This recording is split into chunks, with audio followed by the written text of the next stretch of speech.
Coming at you from the Skyhammer Studios in the cornfield in the middle of nowhere in the Midwest. This is the El Donzo and Deez Show. I'm El Donzo. I'm Deez.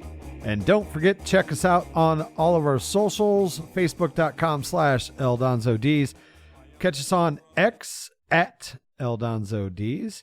And we have a new webpage, which is eldonzodeez.com, which has links to all of our socials, including our YouTube channel, where you can look at our stupid faces. youtube.com/eldonzodeez. Over to you. Now, we're going to, on this segment, we're going to get into quite a bit of this illegal immigration stuff. And one of the stories I had pulled up, and I wanted to get it just right, and it dropped. Sometimes that happens. You can't access the story. Is this thing with Bill Melugin and Governor Ron DeSantis and this fact check that happened. Okay? Now, Governor Ron DeSantis said this: if you look at the threats that we face, terrorists have come in through our southern border. Now, Deez, would you agree with that?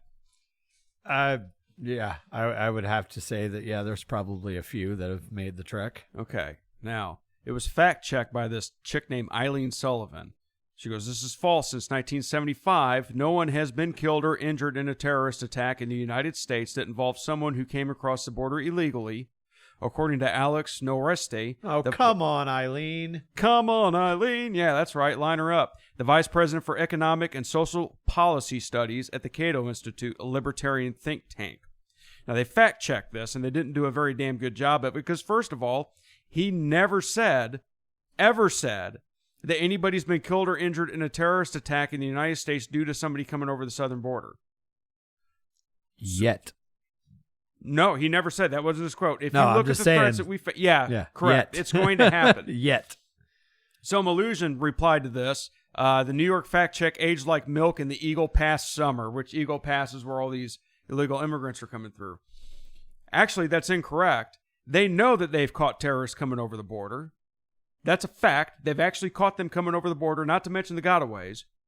And then since 1975, no one has been killed or injured in a terrorist attack in the United States that involved someone who came across the border illegally. That doesn't have anything to do with what the man just said. Ron DeSantis hit the nail on the head with this. Mm-hmm. And this is how fact checks is nothing but a load of bunk. That's all it is. These people get up there and don't know what the hell they're talking about. They twist words, and people go, well, look at this. New York Times fact checked it. Or U.S. Today fact-checked it. Or Snopes. Snopes is the best one. If you want to see die-hard comedy, Snopes should actually be owned by The Onion at this point. Because the stuff they come up with, they claim they fact-check. It's almost just like they're making it up. Like somebody needs to fact-check the fact-checkers. Why doesn't that happen? This thing with immigration, not only do we have all these terrorists, and they are coming across the border. We talked about this on last week's episode. But you also have Chinese nationals that are getting bankrolled by the CCP to come up through South America. They come up through South America. They spend money. They get a lavish trail up here. They set up these little communities along the way. They try to pass themselves off as South Koreans or some other, Orient type. I guess you can't say Orient anymore, can you? Some kind of other Asian nationality. They're coming up here in droves. Military-aged fighting men. Megyn Kelly had a really good, I'm going to try to share that. Megyn Kelly's thing. You ever listen to Megyn Kelly? No. She had a guy on there talking about, he went down and he actually investigated this. Coming through these passes in the jungle. I can't remember the name of the pass. It escapes me at this point. But thousands upon thousands every month of Chinese nationals, fighting aged men, not with families, not with children, coming across our southern border. And you can't tell me the CCP's not behind this. It's impossible. The CCP is not behind this. Okay, you proved me wrong. You can't tell me I can't tell you. See? I just fact-checked you. You know what? You should go to work for Snopes. You really should. But another thing, people ask why they got the borders open. I'm going to tell you why they got the borders open. They're letting these illegal immigrants, these non-citizens, vote. Yeah. Now, check this out. Let's go to this first. Fact check. This is from USA Today. Claim that voting non-citizens affected 2020 election outcome is unverified. Okay, now this goes back to 2020, but this is their fact check. So they say this is what they fact check, an estimated 234,570 extra votes were cast by non-citizens in Arizona, Georgia, Michigan, Wisconsin, Nevada, North Carolina, and Pennsylvania, enough to deliver a win for President-elect Joe Biden. That's according to a report from Just Facts Daily. Well, they found that was false. That was not a fact. Now, check this out. In the 2008 election, an estimated 6.4% of the non-citizen population voted. Non-citizens. We're not talking illegals. We're talking non-citizens. People that shouldn't vote to begin with. 6.4%. Now, if you go to the numbers of non-citizens in America right now, that would equal about 1.7 million people if they vote in 2024. Yeah. 1.7 million non-citizens, if it's still 6.4%, are going to vote in the 2024 election. That's quite a few votes. If they take it down to only 5,000 people coming across every day, that's a potential for like 117,000 more people per year coming in that could vote. Now, people say, well, illegals can't vote. Illegals can't vote. Non-citizens can't vote. Yes, they can. I'll tell you how they do it. There's 16 states so far, officially, that allow undocumented immigrants, in addition to non-citizens, to obtain a U.S. driver's license. You have California, Colorado, Connecticut, Delaware, District of Columbia, Hawaii, Illinois, Maryland, Nevada, New Jersey, New York, New Mexico, Oregon, Utah, Vermont, Virginia, and Washington.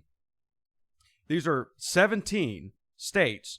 Well, you're counting District of Columbia. 16 states in D.C., which is probably going to be a state here soon just so they can shove it up our asses sideways, that actually give undocumented immigrants licenses. Now, do you know how they do this? When they go to renew their licenses, there's a checkbox there. Register to vote? Yes or no? And they hit yes and nobody ever checks it. So now they're voting. This is the evidence right here that they are voting in our election. That's why they want all these people over here. Now, here's another thing for you. If war springs up, let's just say hypothetically, civil war, D's, do you think that the U.S. government hasn't already considered what they could do with these illegal immigrants or these non-citizens that are waiting 7 or 8 years for their court date? Don't you think it'd be really befitting of them to say, hey, if you put on the uniform and swear allegiance to America, we'll make you citizens and go out and do our bidding for us? What about foreign wars? Yeah. That's kind of a stretch, but at a minimum, this proves right here that they're using these people to vote for them. And they even say that illegals have admitted on camera that they are casting votes, and they're casting votes for the party that let them in and gave them all the money. The UN is bankrolling these people with our tax dollars. We give all this tax dollars to UN, where do tax dollars come from, D's? We've talked about this before. You and me. You and me. Anybody listening, they take our tax dollars, give them to the UN. The UN gives it to them in the form of cash payments, debit cards, to come across the southern border. They're doing this for a reason. The people that keep giving the UN more money know what they're doing. They all know exactly what's going on here. This is not an accident, what's going on at the southern border. There's a reason for it. And there's a reason China's getting allowed in, too. Because isn't it the damnedest thing? Anything that this administration does directly benefits China.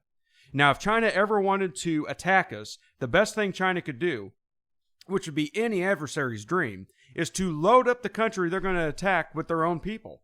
Wouldn't it?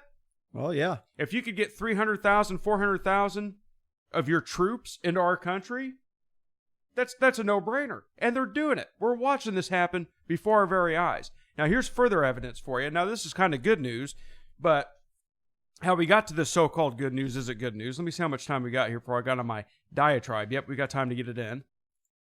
New York judge strikes down New York City law granting voting rights to non-citizens.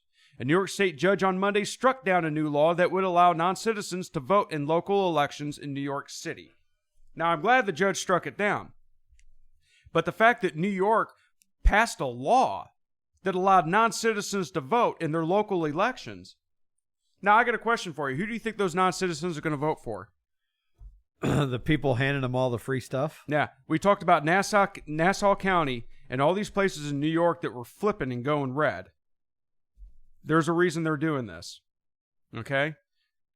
There's a reason they're doing this. Now, if it's not bad enough that they can actually do it through deceit, now you have these liberal communities that actually want to give non-citizens the right to vote in local elections. Thank God a New York judge struck it down. It's not constitutional. You can't do that. You have to be a citizen of the United States to vote.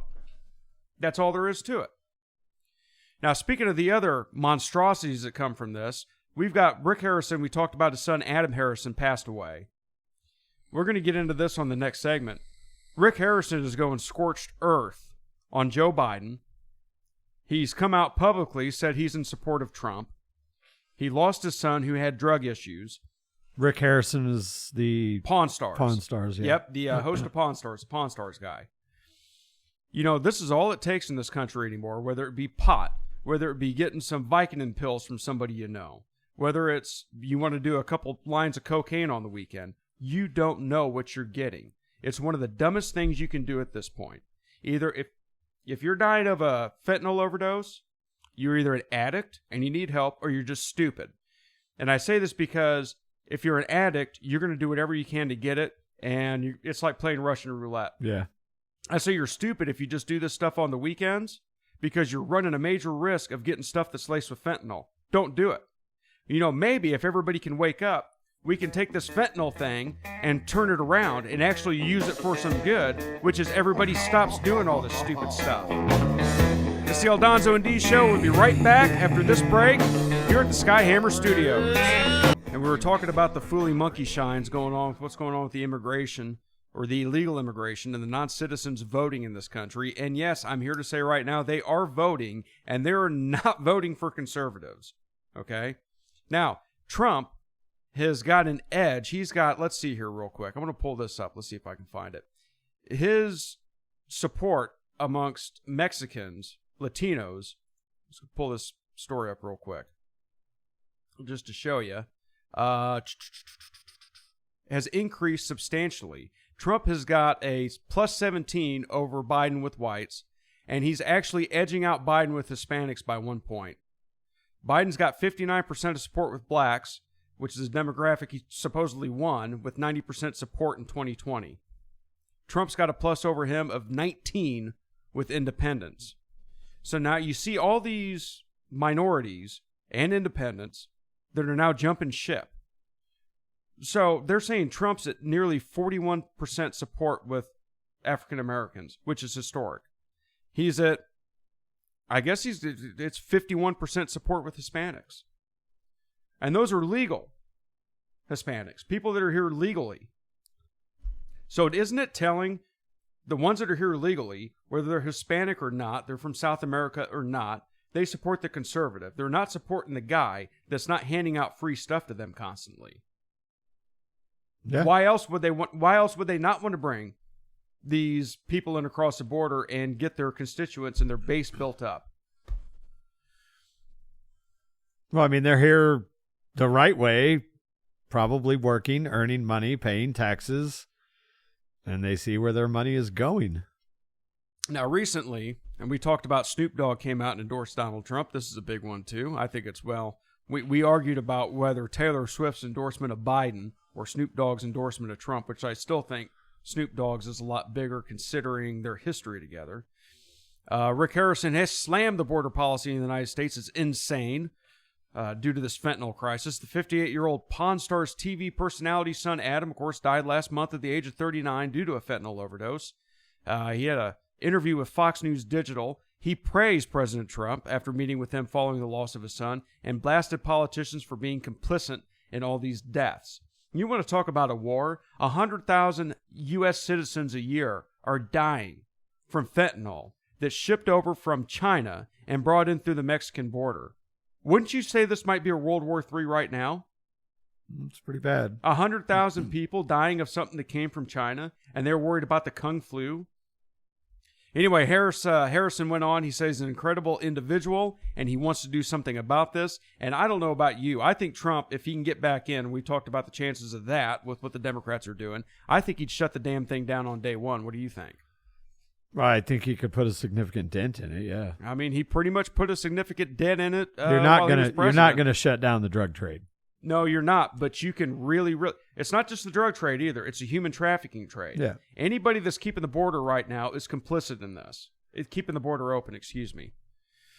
So anyway, meanwhile, the last little bit of politics I really want to deal with, Nikki Haley lost to none of these candidates. She lost to nobody. She lost to nobody in the Nevada And primary she by a didn't- landslide. Yeah, I was going to say, she didn't just lose. She got her ass kicked by literally nobody. Because Trump wasn't on. So it was Nikki Haley at 31.9%, and none of these candidates, which is pretty much D, none of the above, at 61.6%. Yeah. 2-1 margin to nobody. Of course. To none of the above. Of course, she's still confident she can beat Trump. Well, it wouldn't be the first time a woman was having delusional thoughts. No, it's not going to be the last either. I What did she apologize say? for that. One way or another, a woman's going to be president. It's either going to be me or Kamala Harris. No, I don't think that's going to happen, Nikki. I just don't see that. We know that Nikki's probably jockeying for second place because she's hoping that they're actually going to get something to stick on Donald Trump, whether they throw him in jail or he, has a heart attack and croaks or something. Yeah. But this is my point to this. Nikki Haley is not going to be the chosen one. If you look at how many votes and how much support Donald Trump has, Nikki Haley is not going to be the one they pick. It's going to be DeSantis. That's why DeSantis is doing what he's doing. If anything happens to Trump, it will be DeSantis. Because DeSantis is the only one that's going to get Trump's diehard support. Yeah, the majority of Trump supporters, if he were to go away, would immediately turn to DeSantis. Nikki Haley has to stop at this point. Yeah, Get out. She would pull some, but not enough. Get out and support Donald Trump. And I think she could do it. Look, we know we've seen enough of Donald Trump and how he works with people and how he butts heads with them. This is nothing to Donald Trump. He can forgive in a heartbeat and move on with his life.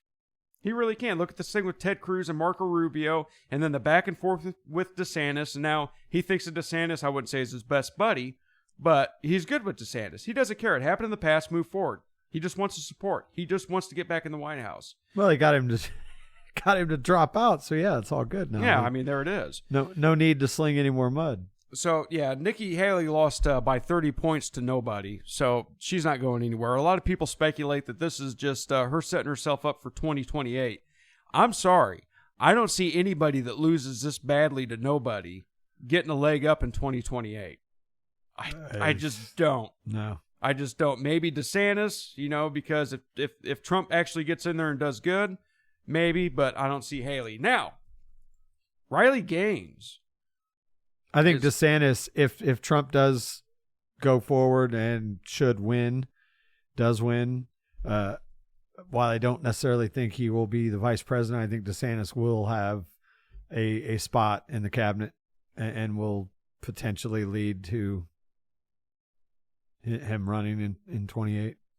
I could see it happening. He's young. Yeah. I think by 2028, he can hone his skills a little bit better. He can, and you're talking 4.5 years from now. Yeah. So a lot of the stuff that's going on between him and Trump or, his shortcomings when he was on the election trail, he wasn't very juiced up. He wasn't very inspired. A lot of that's going to be forgotten about. Because let's face it, it's just like anything else. Politics, most people only look at what's going on right now. A lot of people don't think about years past. And really, a lot of people don't care. They care about the now. What's going on right now in politics.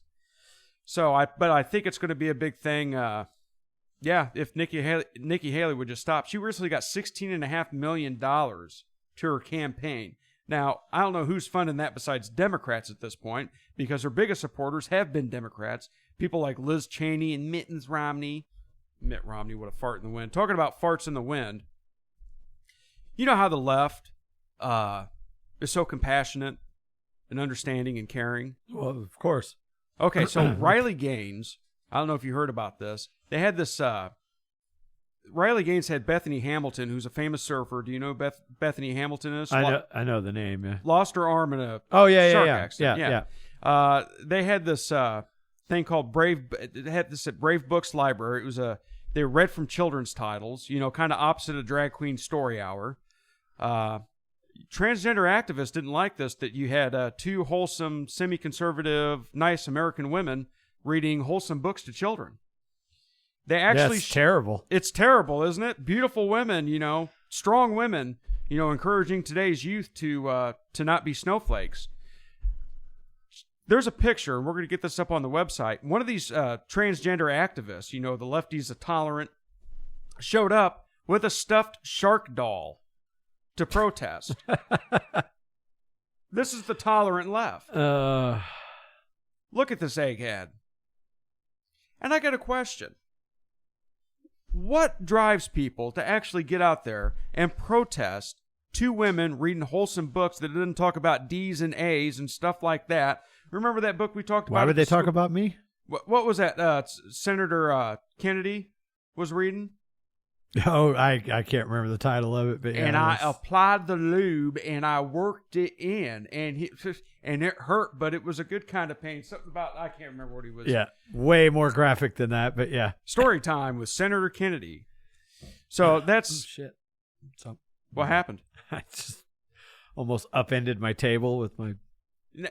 Have you been drinking today? Not yet, but might have to start. Not yet, but you're going to need definitely a belt after this one, huh? Mm-hmm. So anyway, Gaines told Fox News Digital that it was just another example of the left's open-mindedness, tolerance, and acceptance on full display.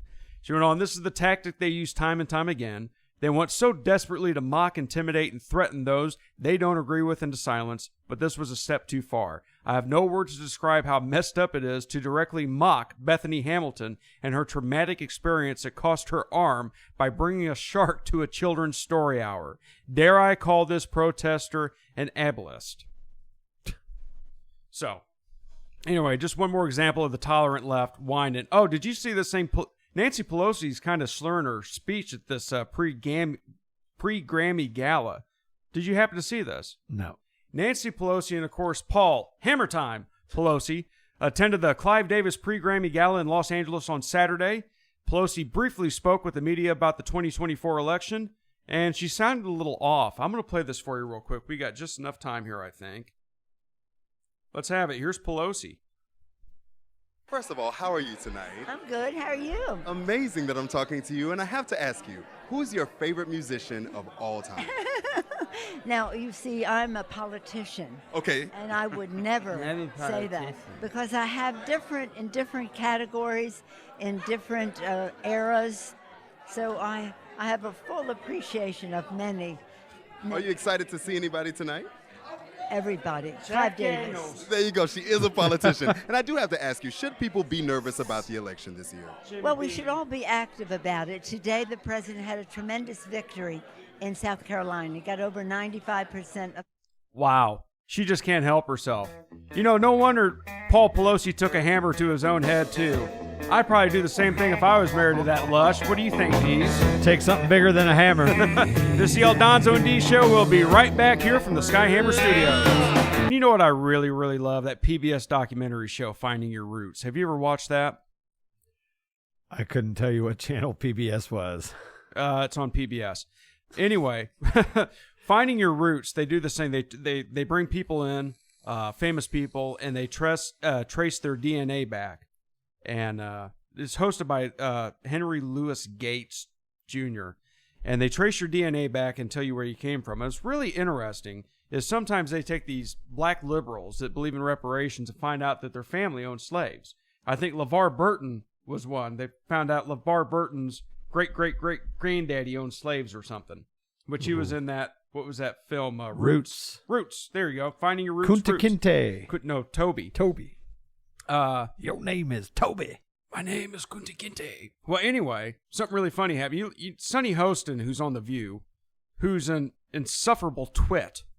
Okay, she's another one of these everybody needs reparations and racism. Well, it turned out her third great-grandfather owned at least one human being. Whoopsie. Yeah, so she's of Puerto Rican, and her mother's Puerto Rican, and her father's black. And she was just shocked to find out, being Puerto Rican, that she had deeper ties to Spain than she thought. She just couldn't believe that. And she said, I had no idea the Spanish roots to this extent. I'm still sort of shocked at the depth of the ties. Of course, just because the colonization of other people, I'm surprised that they were enslavers, actually. That's disappointing. And she had tears. She actually had tears in her eyes. She was worried about something that happened hundreds of years ago that she had nothing to do with. I just can't believe my family owned slaves. Well, you know what? It was a slave trade back then. Africans were selling slaves to the Europeans. The Spaniards were doing it. Everybody was doing it. I'm not saying it was right, okay? But that was just how it was back then. So people go on this finding your roots and they cry, I can't believe it, we own slaves. But you didn't own anything. Guess what? You didn't own slaves. Yeah. Your ancestors did. So why should we be paying out reparations? It goes back to the whole reparations argument. I wasn't a slave and you didn't own any. So we just drop it right there. Of course, this whole thing, remember back in California, I think it was, what was it? Was it L.A. or San Francisco was talking about like $500,000 to each African-American resident because they don't know if their family was slaves or not, but they're black, so we're going to give them money. Yeah. What better way to get people to vote for you? Oh, spending absolutely. Other people's money on it in tax dollars. Yep. Okay, so now it's time for Story Hour with Dees. He's got some stories for us. Let's have it. Did you see this story about the flight from Thailand to Germany? I did not. Headline from the New York Post. This was yesterday, actually. Passenger dies mid-flight after liters of blood erupts from his mouth and nose. Ooh. Okay, what's going on with this? A passenger on board a Lufthansa flight from Thailand to Germany died Thursday after his fellow travelers watched in horror as blood gushed out of his mouth and nose. Identified 63-year-old German man was seen boarding Airbus, blah, blah, blah, in Bangkok shortly before midnight, visibly sick with cold sweats, breathing much too quickly, one of the passengers said. At first, she said his wife claimed they had to rush to catch the flight, which is why he wasn't feeling well. And then after watching the man for a few moments, the woman, who is a nursing specialist at a university in Germany, said she informed the flight attendant that he needed to be examined by a doctor. A young Polish man, some jokes write themselves, answered the call, but reportedly only asked the man how he was feeling, felt his pulse, and said he was okay. They gave him a little bit of tea. Oh, that tea cures everything. Yeah. But he was already spitting blood into a bag that his wife was holding for him. Soon, blood just started spilling out of his mouth and nose. This is like something out of a horror movie. How would you like to be on that flight? Right. Like, is this pathogen X? Yeah. And literally, this is like some stuff you've seen in Outbreak, like with the blood and everything. They claim the man lost liters of blood, some of which splattered the walls of the plane. For about a half an hour afterward, flight attendants tried to perform CPR. Even though the nurse said she knew it was hopeless, when he finally went still, the captain announced the man's death, and it was all quiet on board. Well, no kidding. Everybody's in shock. I'd be flipping sticks. Then they carried the man's body into the galley of the plane. Why did they take Let it me into say where they that one prepare more the time. food? They carried the man's dead body, who had just been spewing blood like the Bellagio fountains, into the galley of the plane, which is where they prepare food. That's like your dog dying and putting it on the kitchen table. Right. Where you're making... And then they turned it around and headed back to Thailand. And the flight data showed that it left Bangkok at 11:50 on Thursday and landed back in Thailand, what am I, idiot, at 8:28 a.m. on Friday.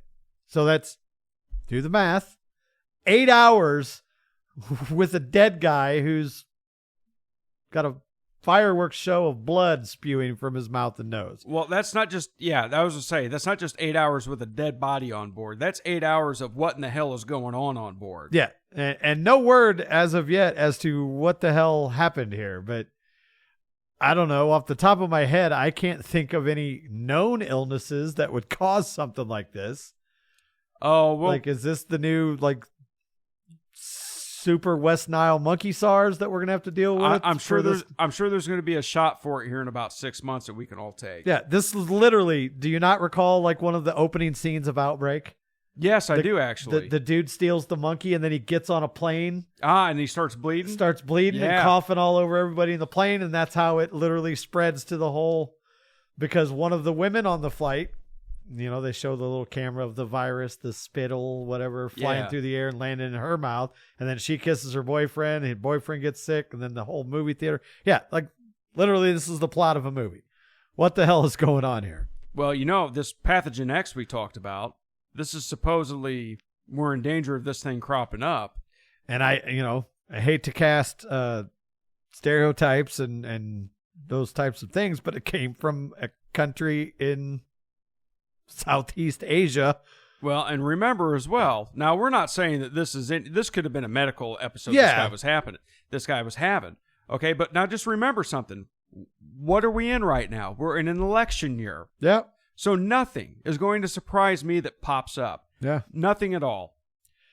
Did you see the Trump defending Bud Light? Actually, I did, and I'm glad you brought that up. Yeah, go ahead and let's get into that because that's going to have some debate to it. Conservative CEO says the Republican beer drinkers want a beverage that truly supports their values after former President Donald Trump defended rival brand Bud Light. And that was, just real quick to interrupt you, sorry, but that was Conservative Dad's ultra-right beer CEO, Seth right? Weathersam, something like that. Yeah. Yeah, right. In 2023, Bud Light launched a controversial partnership with transgender activist Dylan Mulvaney, sparked an immediate months-long boycott of the beer drink company, cost them billions of dollars in brand value. Trump tried to smooth things over with the beer brand earlier this week by saying Bud Light's parent company, Anheuser-Busch, is not a woke company and that the brand perhaps deserves a second chance. The former president wrote that the partnership with Mulvaney was a mistake of epic proportions, but the conservatives should reconsider their boycott to the Anheuser-Busch brand. In other words, they wrote him a big check. Yes, they did write him a big check. They're actually throwing him a fundraising thing, I think. Yes. So, money talks. Money does talk. So I get that. I understand it. He's got to do whatever he's got to do. I want to say this, though, on the other hand. Two sides of this. First side is there's a lot of good people that work for Anheuser-Busch that have suffered. Okay? Yeah. Because something their company did. And they do make a good beer. I used to drink Busch Light all the time. Every now and again, I'll still drink a Busch Light. I'm not boycotting it. I'm just not buying it. I'm not actively telling people not to drink it. All Anheuser-Busch has to do is make a public apology for going so woke. But they're scared to death of the transgender community. They're scared to death of the leftists. Yeah. But right? For all intents and purposes, them, doing the big fundraiser, donating whatever the case may be to the de facto candidate is their way of doing that without actually doing that. You know what I mean? I agree, because nothing says risk more than publicly backing Donald Trump at this point. This is a 100% PR thing to get back into the good graces of those that boycotted them and cost them billions. Is it going to 100% fix it? No, but it's going to help. It's right there. I think they could have done a lot more, to be honest with you. Yeah. But I agree. Getting behind Donald Trump, I mean, hell, that's pretty damn good. Yeah. If nothing says I'm sorry for being an idiot, a bunch of woke idiots in this company, I don't know what else will, except for them actually coming out and owning it, which they never did. They never came out and said, we screwed up, we made a mistake, this isn't going to happen again. But I guess it's a close second place to support Donald Trump and endorse him, so. Yeah, better than nothing.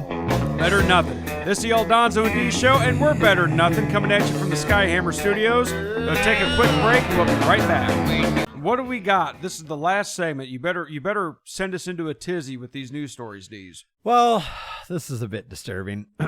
Everything that comes out of your mouth is a bit disturbing one way or another. So, obviously, you know what the F-35 fighter jet is, right? Absolutely. It's like the best, what do they call it in Top Gun? Next-gen fighter plane. The one that took off 7 months ago on its own and flew for 80 miles? Yeah, that one. Yeah. That one. Okay, that one. Yeah, the one that can be hacked by AI and just do whatever it wants. Yeah, that one. Well, $14 million per engine that goes into these F-35 fighter jets can be taken down by a flashlight. Really? Are you kidding me? No.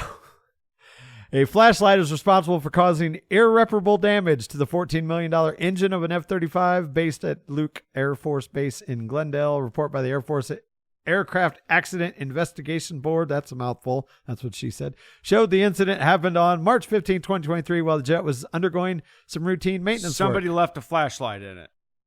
The report states that a 3-member maintenance team removed a panel, inserted a metering plug into the engine fuel line. They prepared the aircraft for an engine run test to install the metering plug for fuel leaks. The engine run was completed with no visual indications that would indicate abnormal engine run. The damage was found after the engine was shut down following the engine test. In other words, yes, somebody left a flashlight inside the engine, and when it turned on, it literally just obliterated the engine, costing you and me and every other tax-paying American out there $14 million to replace the engine of this jet. So I have a little bit of experience in the aerospace industry, and I can tell you this much right now. Parts cannot ship out to be built in these jets with even the tiniest fragment of steel in them. That's how anal retentive they are about having these parts cleaned. So, yes. I thought you meant somebody shined a flashlight in. What the hell are you talking about? No, I could absolutely, from working in that, absolutely see how somebody leaving a flashlight in there could be like literally taping a 8-pound wrench to the drive shaft of your vehicle. Yeah. I could absolutely see that. But I can just see it now. China and Russia and Iran or whoever we're going to be at war with here in the next few years. We launch a flashlights at the F-35. Instead of the flares and the sunbursts that they shoot out, they're just going to drop a bunch of little mini mag lights and just wipe out the F-35. Why are you giving them ideas? They don't need any more ideas, do you? Well, that's already right there in print. They got all the ideas they need. Because the Chinese are listening to the Aldonzo and D show. Oh, of course. Yeah, they're monitoring everything that we do. That's damn Skippy.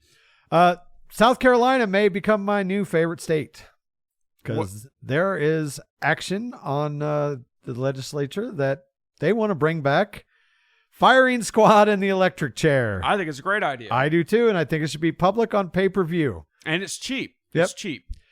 Lawyers for a group of death row inmates run out of appeals are expected to argue. That first sentence right there pisses me off. They've run out of appeals, then they're dead. Yeah. Hang them, shoot them, whatever. But they're arguing that the state's execution methods, the electric chair, which is old, and firing squad, which is new, are cruel and unusual punishments. Well, you know what? It's cruel and unusual what they did to get there. So. Exactly. If you're on death row and you've gone through all of your appeals, I'm pretty sure that what you have done has been not only heinous, but proven beyond multiple reason or shadows of a doubt. So, yeah. Like Dennis Miller said, he's insane. Fry him in a clown suit. Yep. So, yeah, South Carolina, kudos to you. And I 100% agree firing squads should absolutely be a thing. Actually, to be honest with you, if I was going to get executed, whatever means, I'd actually prefer a firing squad. Yeah. If you're going to go out with a bang. Twice the bad news and twice the bad jokes. I thought you were just referring to, the quickness of it, but yeah. Well, yeah, do all the above, but I had to get that little joke in there. Yeah. No, that's why we went to this lethal injection thing I'll never understand, but Costco.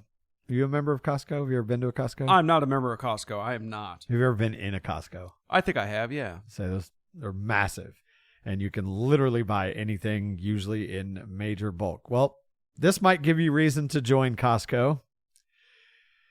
A Costco shopper has tested the limits of the retail club's return policy by bringing back a sofa, simply because she just stopped liking it.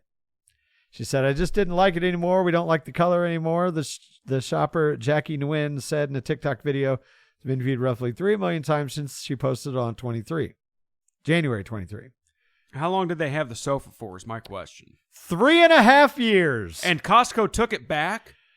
Negan explains she did not have the original receipt, but recalled the date which she originally purchased the couch. That allowed Costco, the retail clerk, to process the transaction and issue a full refund.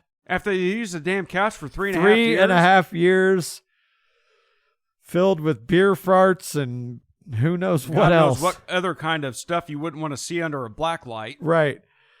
So, yeah, go to Costco, buy, get your whole furniture set. And speaking of somebody getting use it fired, as long as you want. Yeah.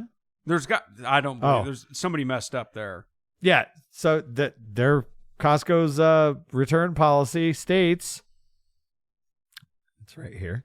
Costco does indeed have a generous return policy, according to its website. We guarantee your satisfaction on every product we sell and will refund your purchase price. It lists exceptions on products, including electronics, diamonds, alcohol, and cigarettes, but does not indicate a time frame within by which shoppers must bring their goods back. That'd be pretty funny if I went back and tried to return a 12-pack of beer, wouldn't it? Yeah, that's like there's a joke Rodney Carrington did years ago about Walmart. It's like, you can take diapers back with poop in them, and they'll take them back. And you just go get you another set. Wow. So, yeah. I find that hard to believe, but hey, if it's in the news, if you read it on the internet, it's got to be true. I have a feeling Costco might be rewriting their return policy after that. Heads would roll if I was a head of Costco. I'd be like, seriously? You took a couch that somebody sat on and farted on and screwed on for 3.5 years and you give them a full refund? Yep. What about your Fully Monkey Shines? Speaking of Fully Monkey Shines, this is the El Donzo and D Show. We'll catch you next weekend. Same bat time, same bat channel, baby. See ya.